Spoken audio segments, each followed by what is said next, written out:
Assalamualaikum students. Today we are going to start exercise 3D. So open up page number 59 of your books.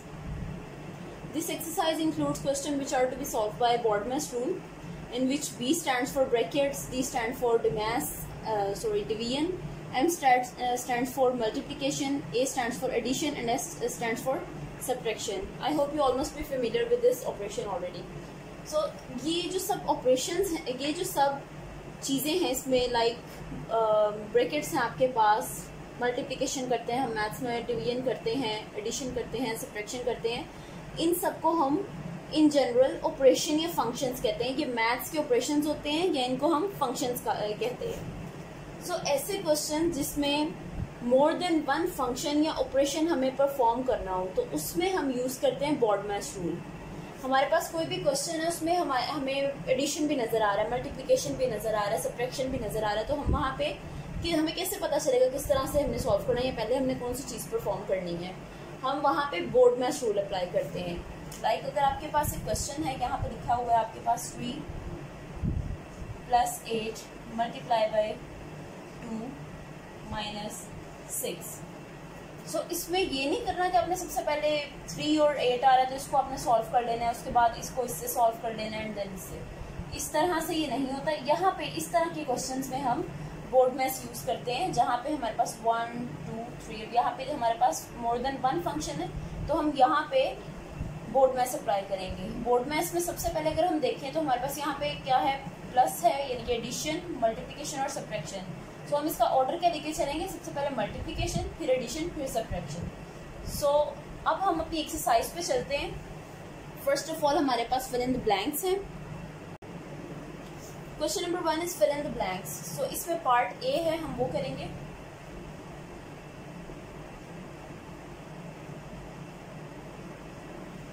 Part A is 1/5 plus 3/5 minus 4/5 is equals to dash। अब basically हमने इसको solve करना है। इसका जो answer आएगा वो हमारा यहाँ पे रिक्वायर्ड सॉल्यूशन होगा। सो हम इसको स्टार्ट करते हैं सबसे पहले। अब यहाँ पे हमारे पास एडिशन है और सब्ट्रैक्शन है। अगर हम ब्रॉडमैन्स को अपने माइंड में लेके आते हैं तो ब्रॉडमैन्स में हमें सबसे पहले ब्रैकेट सॉल्व करनी होती है एंड देन डिवीजन आती है। अब ना तो हमारे पास यहाँ पे ब्रैकेट्स है, ना ही हमारे पास डिवीजन है, ना ही हमारे पास यहाँ पे मल्टीप्लिकेशन है। हमारे पास सिर्फ एडिशन और सब्ट्रैक्शन है। तो सबसे पहले हम कौन सी चीज़ सॉल्व करेंगे, एडिशन वाला पोर्शन। सो हमारे पास ऑर्डर में ही ऑलरेडी गिवन है क्वेश्चन। अब इसको स्टार्ट करते हैं। 5 जब भी हमारे पास ऐसे क्वेश्चन होते हैं जो फ्रैक्शंस में हो और उनके दरमियान में एडिशन या सब्ट्रैक्शन आ जाए तो हम उसके लिए इसके कॉमन डिनोमिनेटर को इस तरह से लिखते हैं एलसीएम की फॉर्म में एंड देन हम इन तीनों जो वैल्यूज, जो ऊपर वाली वैल्यूज हैं, इनको यहाँ पे एज इट इज पुट कर देंगे।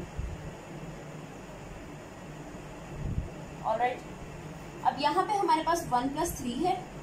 पहले हम प्लस वाला सॉल्व करेंगे एंड देन हम माइनस पर मूव करेंगे। सो 1 + 3 इज 4 एंड देन -4/5। अब 4 - 4 इज 0। सो 0/5 हम किसी भी नंबर को हम जब 0 को किसी भी नंबर से डिवाइड कर रहे हैं तो आंसर हमारे पास क्या आ जाता है, हमेशा से 0। क्योंकि अगर हम 0 को इनसाइड रखते हैं, 5 को बाहर रखते हैं, तो 5 का टेबल कहाँ तक पढ़ेंगे कि 0 आए। 5 0 से 0, सो हमारे पास 0 आंसर आता है। फर्स्ट ब्लैंक आपका आंसर हो जाएगा 0। सेकेंड पे मूव करते हैं पार्ट बी पे। Part B is 3/4 multiply by 12/15 divided by 24/15। So यहाँ पे हमारे पास ना तो एडिशन है ना सब्ट्रैक्शन है, यहाँ पे हमारे पास मल्टीप्लिकेशन और डिवीजन है। और हमें ब्रॉडमैन्स से पता है कि हमने पहले डिवीजन करनी होती है एंड देन मल्टीप्लिकेशन करनी होती है। सो अगर हम डिवीजन वाली की तरफ पहले मूव करते हैं तो 3/4 हम ऐसे ही लिखेंगे, मल्टीप्लाई भी ऐसे ही आ जाएगा, 12/15 भी ऐसे ही आएगा। अब डिवीजन को हम फ्रैक्शन में क्या करते हैं, मल्टीप्लाई में चेंज करके उससे नेक्स्ट वाली फ्रैक्शन का हम रेसिप्रोकल ले लेते हैं, उसको इन्वर्ट कर देते हैं। सो अब हमारे पास क्वेश्चन देखें तो 15 से कैंसिल हो जाता है। और इसके अलावा हम क्या कर सकते हैं, 12 1 से 12, 12 2 से 24। अब हमारे पास बचता क्या क्या है, 3/4 मल्टीप्लाई बाय ये 1/1 है, इसकी ज़रूरत नहीं है हमें, यहाँ पे 1/2 है, इसको लिखते हैं। सो अब 3 1 3 एंड 4 2 8, क्योंकि हमारे पास कहीं भी और सिंप्लीफिकेशन या कटिंग नहीं होती थी। सो आपके बी पार्ट का आंसर होगा 3/8। पार्ट सी पे मूव करते हैं इसी तरह से। Part C is 3 whole 1/10 plus 9 whole 2/10 divided by 9/10। So हमने इसका आंसर फाइंड करना है और वही हमारी ब्लैंक हो जाएगी। तो सबसे पहले तो हम इसका होल नंबर खत्म करते हैं। 3 time 10 is 30, 30 plus 1 is 31/10 plus 9 10 से 90 प्लस 2 इज 92/10। ब्रैकेट्स थी, हम इसको एज इट इज लगाएंगे, ब्रैकेट्स को अभी हम रिमूव नहीं कर सकते सॉल्व किए बगैर। देन वंस अगेन अब यहाँ पे फिर से डिवीजन है तो हम इसको चेंज करेंगे मल्टीप्लिकेशन में और रेसिप्रोकल ले लेंगे, जो कि ये बन जाएगा 10/9। ऑलराइट, अब हमारे पास क्वेश्चन में देखें तो हमारे पास ब्रैकेट्स हैं, एडिशन है और मल्टीप्लिकेशन है। और बोर्ड मैथ्स में हम सबसे पहले ब्रैकेट्स को सॉल्व करते हैं। ब्रैकेट्स के अंदर हमारे पास दो वैल्यूज हैं जिनके दरम्यान में एडिशन का साइन है, और फ्रैक्शंस हैं तो एडिशन करते वक्त हम क्या करते हैं कि इसके डिनोमिनेटर को सेम करते हैं और फिर उसके बाद जो न्यूमरेटर के फंक्शंस हैं उसको परफॉर्म करते हैं। डिनोमिनेटर ऑलरेडी सेम है, सो हम इसको ऐसे लिख देंगे 10। न्यूमरेटर्स हमारे पास क्या क्या आ जाएंगे, 31 प्लस 92। अब यहाँ से क्या हमारे पास आ जाएगा, मल्टीप्लाई बाय 10/9 और ब्रैकेट अभी एज इट इज। जब तक हमारे पास ब्रैकेट में एक फ्रैक्शन नहीं आएगी या एक वैल्यू नहीं आएगी हम इसको ख़त्म नहीं कर सकते। अब इसको सॉल्व करते हैं। सो 31 एंड 92, इसको साइड पे आप रफ वर्क में सॉल्व कर लेंगे। 31 प्लस 92, 3 एंड 9 प्लस 3 इज 12। सो आपके पास यहाँ पे आ जाता है 123/10 मल्टीप्लाई बाय 10/9। अब हम क्या करेंगे, 10 तो 10 से कैंसल आउट हो जाएगा और जो बाकी हमारे पास वैल्यूज बची हैं उसकी हम सिंप्लीफिकेशन या कटिंग कर देंगे, और अगर वो भी नहीं होगी तो फिर हम इसकी डिवीजन कर देते हैं। सो हमारे पास रिमेनिंग यहाँ पे वैल्यूज हैं क्या, 123/9। अब इसकी सिंप्लीफिकेशन या कटिंग तो नहीं होती तो हमें इसकी डिवीजन करनी पड़ेगी, और जब आप डिवीजन करेंगे तो आपके पास आंसर आएगा 13 होल 2/3। सो आपकी थर्ड ब्लैंक सी का ये आंसर आ जाएगा 13 होल 2/3। पार्ट डी पे मूव करते हैं। Part D is 4/5 divided by 9/5 and these values are within brackets. Multiply by 18/7 divided by 1/14. So सबसे पहले हमने बोर्ड में इसके अकॉर्डिंग ब्रैकेट्स को सॉल्व करना है।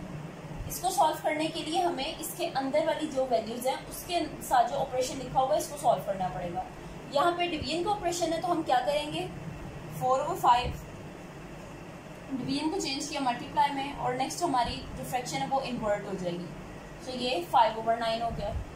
इसके बाद 18/7 अभी ऐसे ही आ जाएगा डिवाइडेड बाय 1/14। सो अब यहाँ पे हमारे पास 5 से कैंसिल आउट हो गया और हमारे पास बचा गया 4/9। अब यहाँ पे हमारे पास सिर्फ सिंगल फ्रैक्शन आ गई थी तो हमने ब्रैकेट्स को रिमूव कर दिया। देन 18/7। अब यहाँ पे हमारे पास जो डिवीजन है ये मल्टीप्लिकेशन में चेंज हो गया और जो हमारी फ्रैक्शन थी वो इन्वर्ट हो गई। 14 है ओवर 1 है, अगर आपको लिखना ज़रूरी लगता है तो लिखना, अदरवाइज इसकी ज़रूरत नहीं है। ऑलराइट, अब इसकी हम सिंप्लीफिकेशन या कटिंग कर देंगे। 9 1 9, 9 2 18, 7 1 7, 7 2 14। सो आपके पास डिनोमिनेटर में तीनों जगह 1 है जिसकी हमें कोई भी ज़रूरत नहीं है, और आपके पास न्यूमरेटर्स क्या है, 4 multiply by 2 multiply by 2। So 4 time 2 is 8 and 8 time 2 is 16। Next आप ई पे मूव करते हैं। So part E is 5/6 plus 3/6 minus 1/6 within brackets and minus 7/9 multiplied by 3/14। Brackets को सॉल्व करेंगे। अंदर हमारे पास ऑपरेशंस हैं एडिशन और सब्ट्रैक्शन के। सो डिनोमिनेटर्स को सेम करना था, वो ऑलरेडी सेम है। हम क्या करेंगे, इसको सिर्फ डिनोमिनेटर को हम कॉमन लिखेंगे और इसके ऊपर न्यूमरेटर्स लिख देंगे as it is. with their respective operations, minus 7/9 as it is, multiply by 3/14. So अब हमारे पास यहाँ पे एडिशन और सब्ट्रैक्शन है. बोर्ड मैथ्स के अकॉर्डिंग हम पहले एडिशन करेंगे, विच इज 5 + 3 is 8. So यहाँ पे हमारे पास 8 - 1/6 minus 7/9 multiply by 3/14. 8 - 1 is 7/6 minus 7/9. अब यहाँ पे हमारे पास ब्रैकेट हमने रिमूव कर दी क्योंकि हमारे पास सिर्फ एक फ्रैक्शन में आंसर आ गया था. And multiply by 3/14. सो अब बोर्ड में इसके अकॉर्डिंग हम यहाँ पे सब्ट्रैक्शन की बजाय मल्टीप्लिकेशन पहले करेंगे. और मल्टीप्लिकेशन करने के लिए हम जब सिंप्लीफिकेशन करेंगे तो हम उसमें क्वेश्चन का ये पार्ट इंक्लूड नहीं कर सकते. हमने सिर्फ इन दो फ्रैक्शंस की आपस में मल्टीप्लिकेशन करनी है. मल्टीप्लिकेशन में हम सिंप्लीफिकेशन करते हैं या कटिंग कर रहे होते हैं. सो कटिंग देखते हैं कहाँ कहाँ हो सकती है. हमारे पास 3 1 3, 3 3 9, 7 1 7, 7 2 14. अब आपके पास क्या क्या फ्रैक्शन रही. 7/6 minus 1/3 मल्टीप्लाई बाय 1/2. इसको सिंपली आप 1 1 1 एंड 3 2 6. तो आप यहीं पे इसको सॉल्व कर देंगे. 3 2 6 सो दैट आपको ये अगेन ना लिखनी पड़े यहाँ पे. अब माइनस है, डिनोमिनेटर ऑलरेडी सेम है, so same denominator common and 7 - 1. अब यहाँ पे आपके पास क्या आ जाएगा 6/6. सो 6 1 6, 6 1 6. आंसर आपके पास आ जाएगा 1. आपकी फिलिंग द ब्लैंक्स यहाँ पे कंप्लीट हो गई हैं. इस लेक्चर के हम नेक्स्ट सेकंड पार्ट में कुछ हमारे पास ट्रू फॉल्स हैं और एमसीक्यूज हैं, वो सॉल्व करेंगे. सो फार आपके हर तरह का क्वेश्चन सॉल्व हो गए यहाँ पे. सो जो आपके एमसीक्यूज में क्वेश्चंस का सोल्यूशन है या फिर जो ट्रू फॉल्स में सोल्यूशन है वो हम वहाँ से सिलेक्टिव क्वेश्चंस करेंगे और जो बाकी रह जाएंगे वो आप खुद से सॉल्व कर लेंगे.